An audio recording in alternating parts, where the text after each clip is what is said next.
All right, it's recording. Everyone, it's just on if you want to know that. Thank you, Katie. All right, so we are going to transition into our radical problem solving conversation. And so everyone should have that doc up on their computers. And we've engaged in a radical problem solving conversation before from a very different lens back in the summer.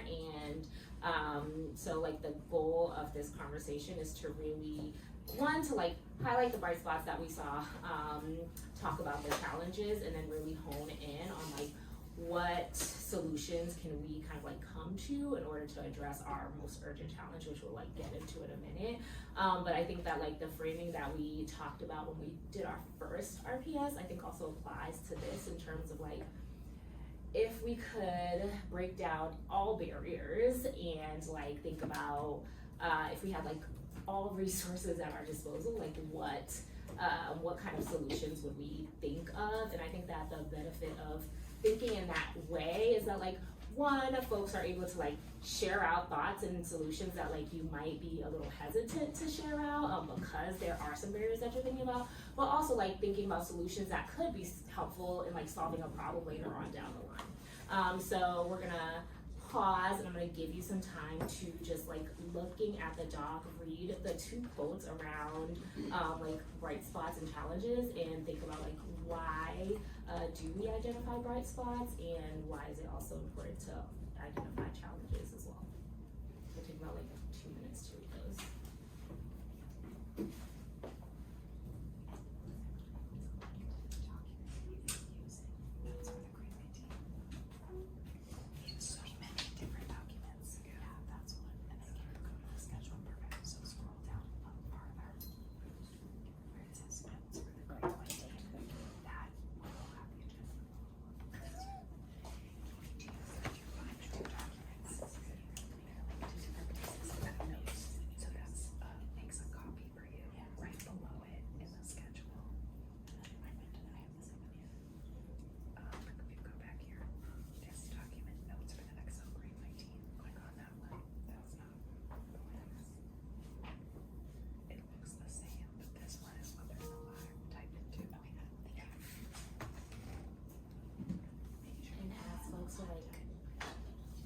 You're doing a live that last sentence. We'd love to just hear from a couple of people. What are some things that resonated with you as you read those two quotes? Why did we identify bright spots? Why do we identify challenges? I think the last line in the challenges quote, where it says this allows us to turn challenges into bright spots, resonated, stood out to me, because I think oftentimes it's easy in my brain anyway, and I know a lot of ours go straight to the challenges rather than thinking about bright spots, and having that shift in mindset, this actually is a bright spot that we're able to identify this challenge, and then come up with a solution to help teachers grow, and then being able to celebrate those moments when they're able to grow from that challenge. I think the thing that's resonating with me around the bright spots is that those in and of themselves can be levers for growth, not just celebration.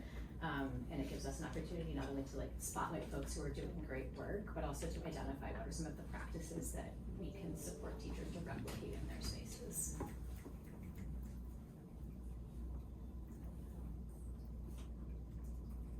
I think ultimately we are here for students, and I think that if staff are not taking the bright spots or the challenges seriously, then it is going to negatively impact the learning space for our students and the reason why we all get up in the morning and drive to work or come to work. So I think we need to hold those challenges and bright spots equally as important and imperative for our staff to highlight and follow each other's lead if it's a bright spot, or work on if there are challenges.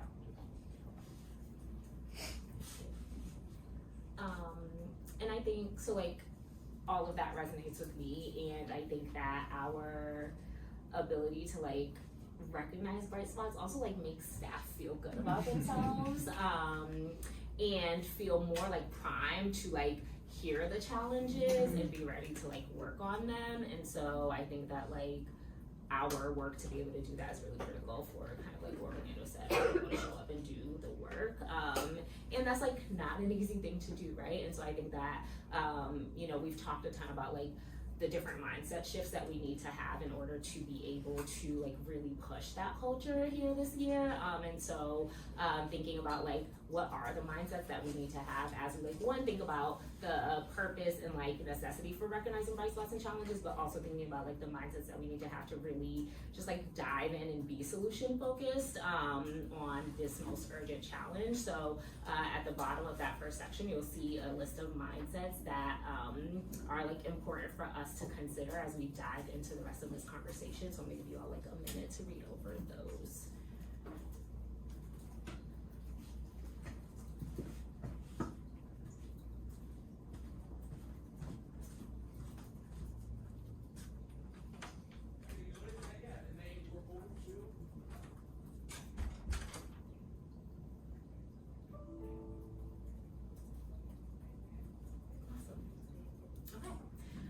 Any questions about the mindsets? They're pretty self-explanatory. Alrighty, we are going to dive into the data and click the link to look at the data that we collected this morning. Shout out to everyone for entering it for us. And as we look at it, I would love folks to just like highlight some bright spots that they see before we dive into the challenge. Are we just taking the 5 minutes just to read, or are we taking the 5 minutes to read and share bright spots? Good question, Darren. Let's take about 3 minutes to read and then 2 minutes to share bright spots. And yeah, if you just scroll down to the last few observations. Or actually, there's a tab that says data day. Thank you. And that has like everything that we saw today. Great. And so for us in our outside circle, we're doing the same thing. What can we identify in the data or from our observations this morning to identify bright spots that we would contribute if we were part of this team?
To hear from folks, what are some bright spots that we noticed in the data? I think I'm just excited to see fours, multiple fours. I think in most of the teachers we observed were first or second year teachers. And so it's exciting to see the growth, both from the beginning of the year to now, but also from last year to this year, specifically with Sejong and Rita. And then just want to highlight Alma too as being like the first year teacher earning a 4. It's really exciting. Like more than half of the teachers earned a 3 or above in culture of learning, which is like validates what we already know to be true, and still like something to know. Oh, Shannon, sorry. Yeah, Margie,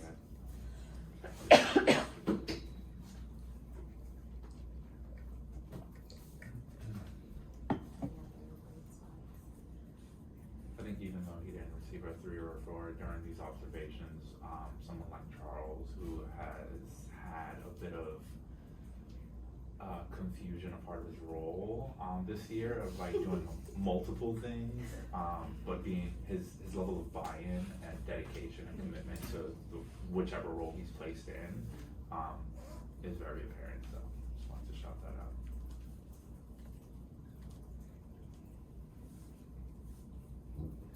Alrighty. If no one has any other bright spots to highlight, I think we can then move into the most urgent challenge. So the most urgent challenge, as we talked about earlier, is really around like how we're able to move folks on the academic ownership strand. And we've like honed in on that mostly through Huddle for the last few weeks. And while like that is, I think, a good place to just like continue to focus in on instructional practices that people can push on, it's like not the highest leverage place for us to be able to like move folks quickly. And so as we're kind of like coming to the end of this 8-week period, thinking about how can we just like move a few more people on that strand within a week and a half. So we are going to dive into like generating some solutions. And first we'll like pause and brainstorm some questions that we might have, or like ideas that might come up for us to be able to address the challenge. Then I will like restate the problem and we'll like go through the protocol to collect some of the ideas and thoughts that folks are coming up with in terms of solutions. And again, just like thinking about like not the safest solution, and thinking about like what if we could just do anything, what would it be to get us to that goal of 60% of people earning a 3. So I'll give you all 2 minutes of think time.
Got about 30 seconds.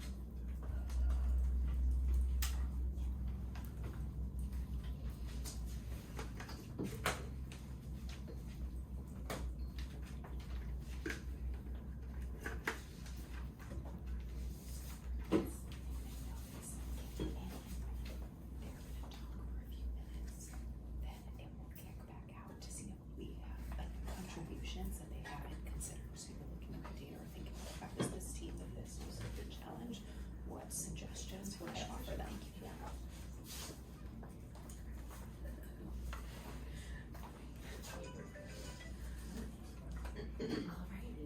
Alrighty. Great. So again, our like most urgent challenge is that less than 50% of the staff have scored a 3 or higher on the academic ownership strand. And so our like goal is that 60% of people, we're currently at about 43%, that 60% of people by the end of week 8, which is next week, will score a 3 on that strand. So let's talk some solutions or clarifying questions that folks may have. There was a mention of 4, so is that the number we're Yes, that if would we move just the get needle? 4 more people, Okay. that would get us to 60%, if I did my math correctly. Not to say we shouldn't focus on the others. Totally. Yeah. No, Yeah. that was my thought too, Wanted of to make like, sure. getting from 43 to 60, like, when you said that this morning, I was like, oh my god. Yeah. But then when you said 4 people, I was like, oh, like that feels, like we can do that, and so my first thought was like, who are the 4 people who you can identify that like will be able to get that push in a week, and then having like really clear like coaching plans for those people in the next week and a half, and like have our observations be like focused on those people, and like have them bought in too, like I think like giving them rationale, like explaining why they're the people that we wanna like highlight that we think can be pushed could be like valuable.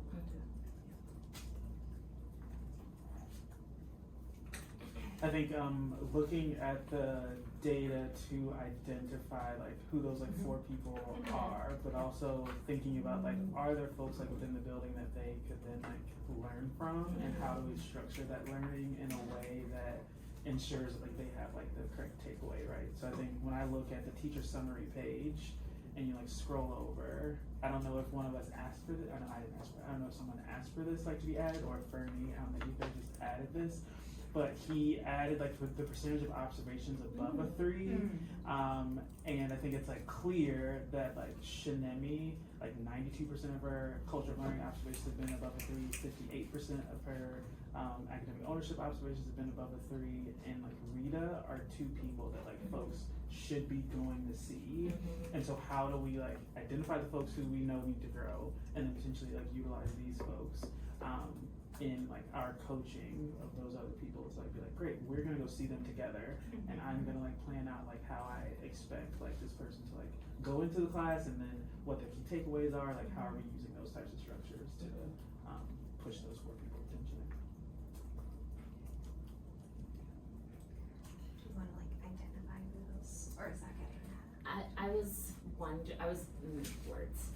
Yes, and I think it would be helpful to just like hear the rest of the like ideas that come up for people before we jump into like actual like planning. I wonder if that idea that Darren just brought up of like this mentor-menteeship sort of approach is something that doesn't live within just like a week period, but is like something that they hold on to for the remainder of the year, or maybe for the remainder of this trimester, so that they can see like the level of follow through that's like it takes over that amount of time versus just like this 1 week that it worked really well, and then I'm letting go of that practice.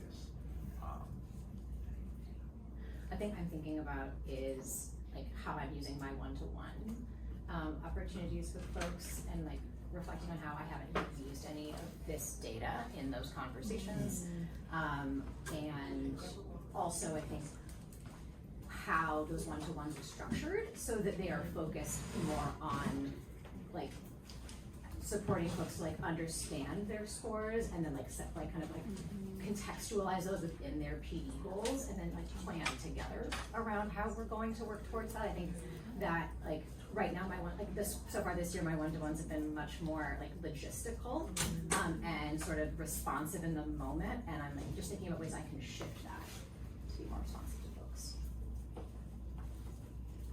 I'm also thinking about like time grabs that we can make, right? So I think earlier I was thinking like, oh, like a week ago it would have been really helpful to just like have all staff PD on this like topic, but like are there ways that we can like still like, I don't know, like repurpose a GLT to like focus on like this in particular, and like outline like a line of development that just like raises like all votes like incrementally, and then like we know that we didn't have people that we want to target, but is there a way for us to like buy back some time to be like, great, we're actually going to use this space differently to drive this priority?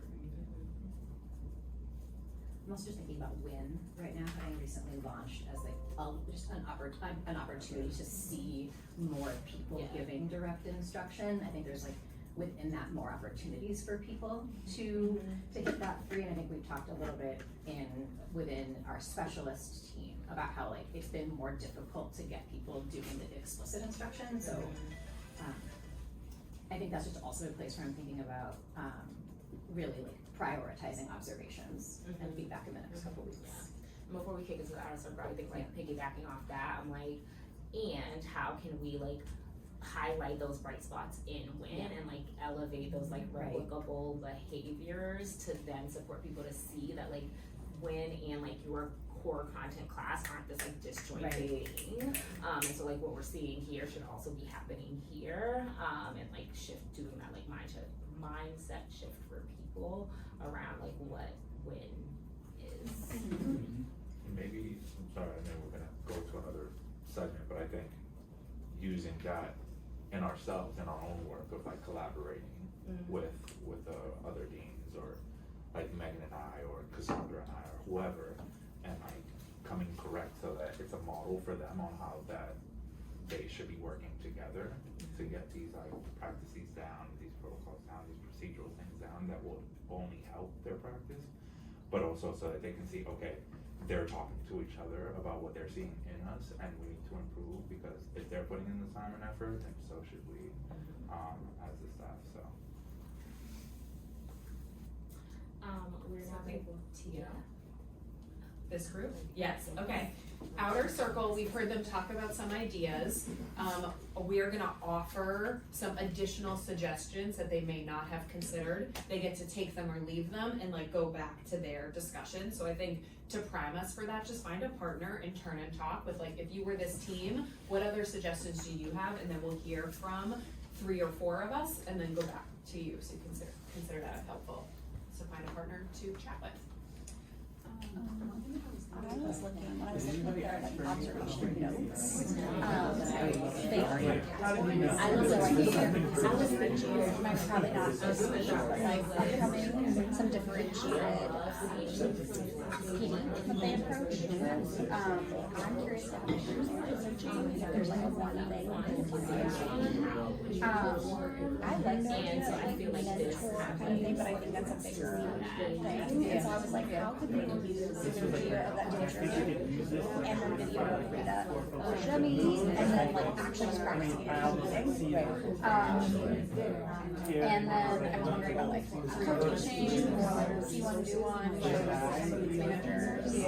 And then when I was looking at the day-to-day analysis, I was noticing that there's just some content areas that are stronger and some content areas that are struggling more.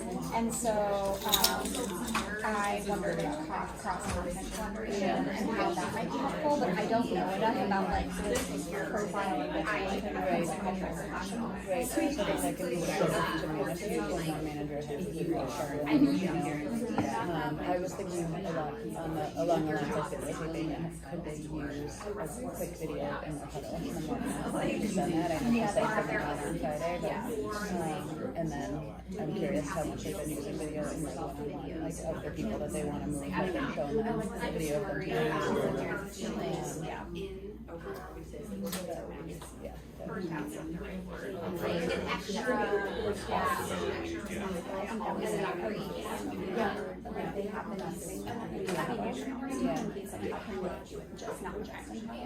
And it's like there's some ways, that's why I said maybe Great, so let's hear a few offerings from our outer circle. What are some suggestions or perspectives maybe this team hasn't considered? Could you start us off down there, and we'll hear like one from each group, I think. Okay, I guess I'm gonna volunteer. I'll share both of ours. So both Chris and I were like thinking about morning huddle and a differentiated version of that, where it's like for folks when they're going in and they're observing with their managers, like they're naming like what are the specific moves that they observed that person like do in the previous day or whenever they observed them to like get to like push that bar. Another thing is like also thinking about for you have like 4 people that you know you want to identify. How can you utilize like the resources that you have on your leadership team? So like maybe those folks aren't going to morning huddle for those 15 minutes, but rather they're actually stepping into a separate space with someone else to like get more intensive like practice on that. That way it's like it's just a more differentiated version, so just like 2 options there with huddle. This table? We also, like, we're thinking about the more differentiated approach. You have some cool categories already in your, like, observation feedback tracker. So if you look under academic ownership, there's already tags. And so I think that's a cool way for you to be like, how can I choose people with that way? And then Annie and I were thinking about, like, how could you tighten up that cycle? Having people observe Rita and Shinemi would be amazing. And it's a bigger lift, and so how can you utilize video in your one-on-one, and then having people practice right there in that moment could be a cool thing.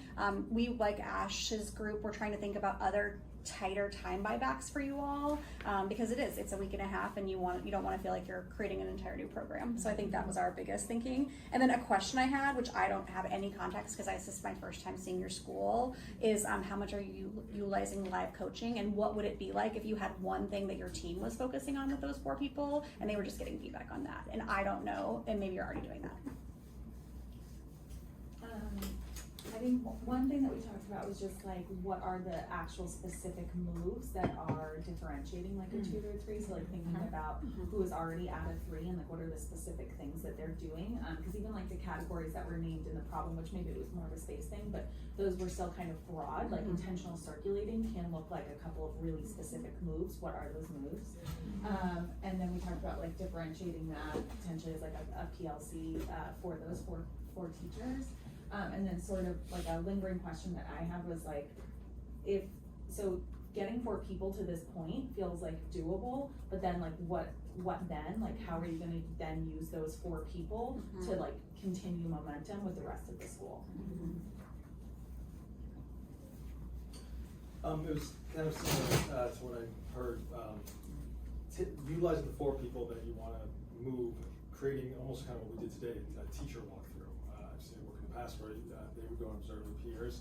I know Torch is a good way of taking the videos, but actually being into those classrooms and having a peer observe another peer of not an exemplar teacher, but someone who's consistently getting 3s.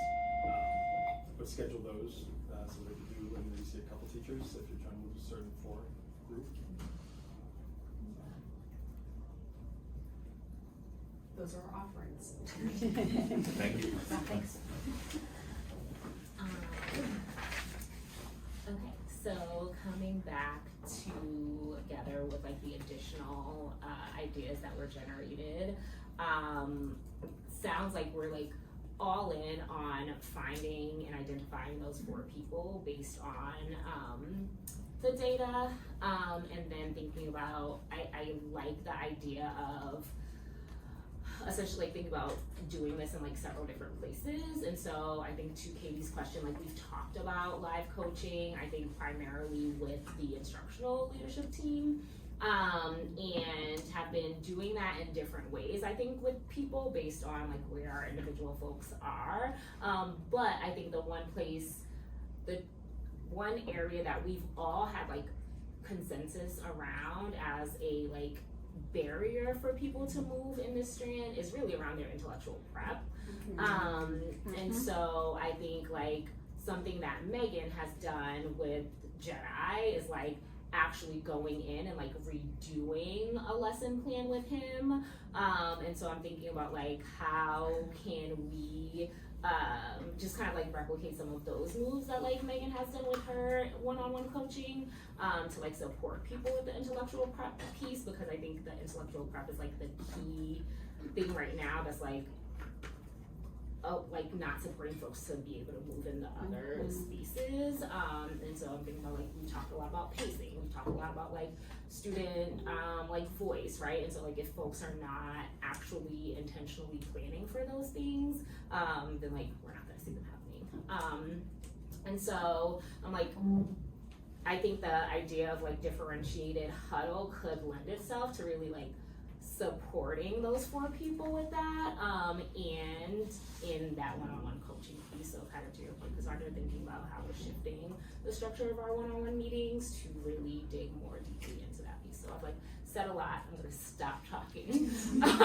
And I think it would be helpful for us to like first identify those 4 people, and then I think we can name whether or not like we need to, in our one-on-ones, think about like how we're shifting the structure of your conversations and meetings with folks, and then what we want to consider in terms of differentiation for huddle.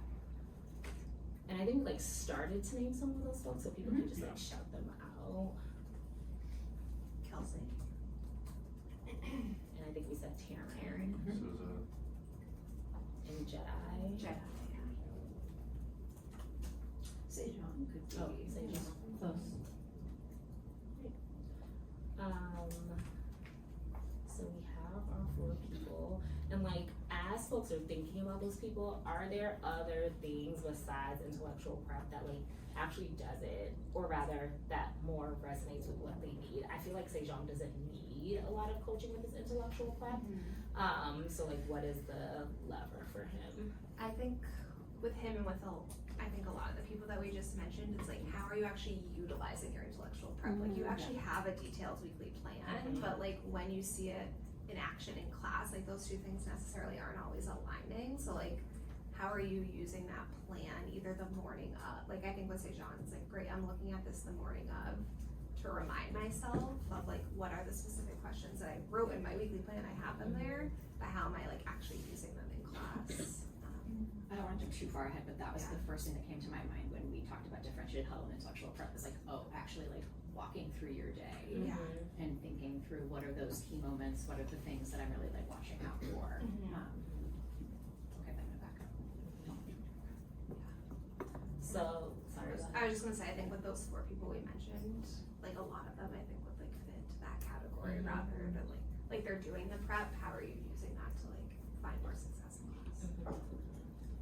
So it sounds like during huddle we can pull those 4 people, and I think we would probably have to think a little bit more about like what that structure would look like, because I don't think timing wise we'll be able to sit with all 4 of them, or like the 3 of your 2. Oh, it's 2 and 2. Yeah. So we could definitely do that. And then I think like I could just think about the structure of like the broader huddle for everyone else and how we like have that happening at the same time. I wonder if the broader one is more like culture based, because I think like a lot of those people would benefit from like practice of like culture moves, either like the last 5 minutes of class we've talked about a lot, or like moments like that to help with procedures.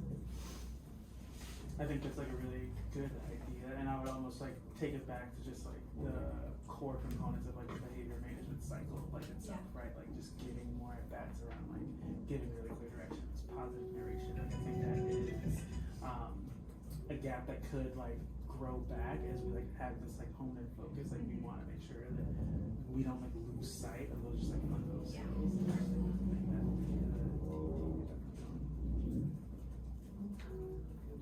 And then I do think like the idea of video review and or like do scheduling some rounds with them would also be helpful, and so I think that that's something we should definitely plan around too.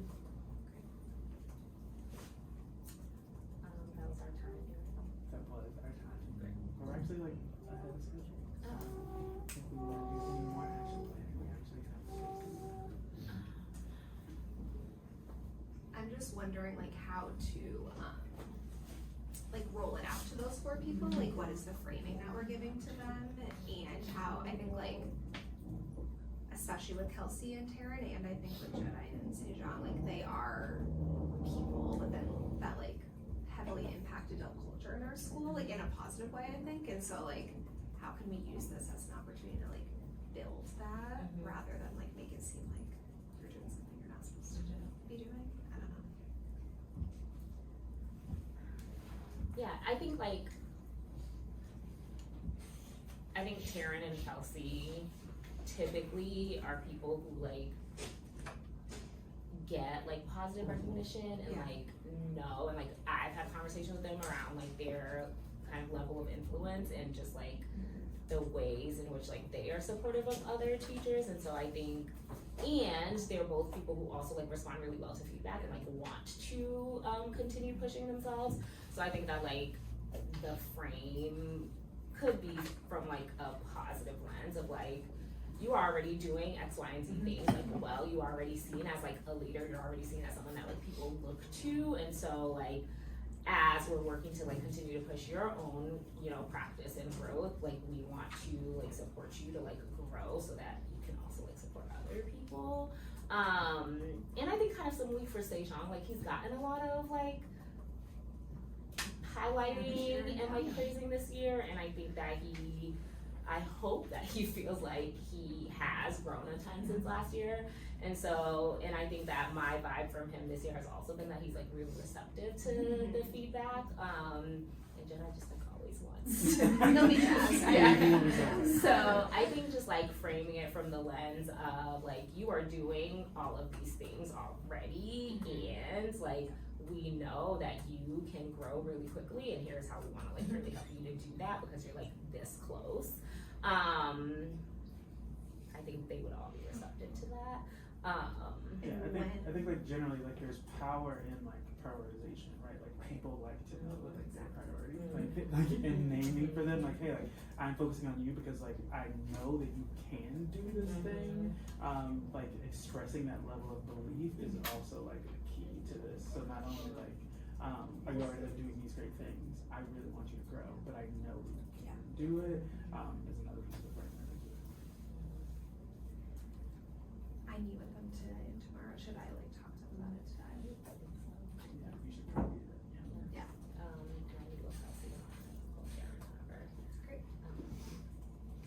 Awesome. And then I think what we could do is like this afternoon. Well, you and I meet tomorrow, so maybe tomorrow, and if you're like available, we can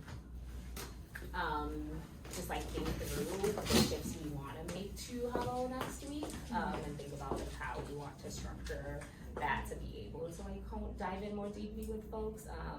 And I think even before then, as we're like looking at people's week plans for next week too, the feedback that we give could also be a way to push some of this prior to the differentiated Huddle structure that we kick off.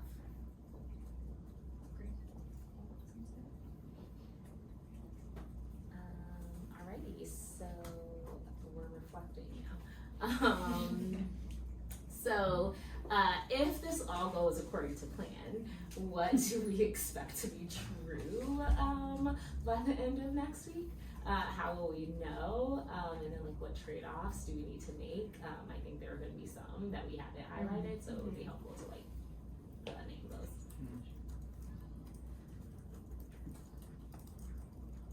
I think something I've been reflective of is my role in this, because it seems like it's heavily you all in your one-to-ones and looking at just like data or model lessons or video. So like how can I be supportive in either moving the needle for those four or the rest of during Huddle, and again coming correct in like what I'm messaging to either or. I wonder if we do connect, 'cause I think like some of the trade-offs are like, there are still some people who I manage for like getting ones, and like there are the people who I'm like, I feel like I need to be in their class all the time, and so I wonder if like in the next week and a half, well, like if I'm with Jedi and Sejong Law, it's like actually you're with Jordan and like you're in there giving feedback, because I think culture is a big part of what's happening in those classes anyway. Yes. So that there's still like getting that feedback. And like thank you for naming that, Orlando. Yeah. And yeah, I think like time is gonna be a huge trade-off, and so I think your support in like being in those classrooms, but also I think like your communication, like you, Martha, and Mary's communication around like what else is happening throughout the building, and moments when like the three of us might not be readily available, I think will also be critical. And I think in like supporting the rest of the team to like not to like know what's happening, because like they'll know what's happening, but I think to kind of just like start to see the value in the ways in which we're like prioritizing people, just like in as they like see that, you know, like Megan's, I'm gonna tell Ashley and whoever that like, oh, I might not come see you today because I'll be doing X, Y, or Z, and so I think like the messaging is kind of to your point, like the aligned messaging from everyone will be helpful in getting everyone. And I think we'll know this works if we get super.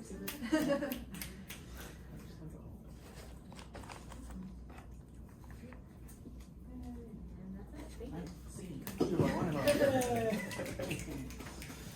All right, one, let's